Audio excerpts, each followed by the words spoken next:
আজ একটা বিরাট ফাটাফাটি হইব। तो चलिए शुरू करते हैं।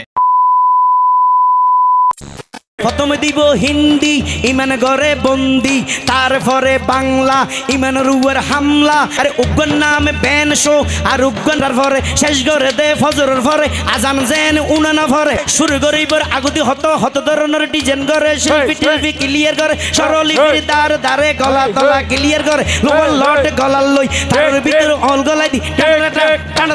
টানা ইয়েন্দি দেবিয়া পাতর ডেক উতর ইয়ে হরিয়া একখান উতর ইয়ে সালনের ডেক উতর ইয়ে বরুণ একখান উতর ইয়ে বাদিয়ে উগ্র উতর ইয়ে দাঁড়াইতে লড়ি লই একজন তিয়েই রই শিল্পী যেতে স্টেজত উড়িয়ের লোয়ার লড়র তালুর ভিতর ঠান দিয়ে উতেরা এনে রেডি ইয়ে ইতে হতে টানারেটা উতেরা মারে টান টানারেটা ইয়ার ফরে গরম গরি সুর দরি সরলি ফিরে টান মারি সারেগা মা পাদানি চা সানিদা পা মাগারি চা বারবা কা টিং টিং টানারে না।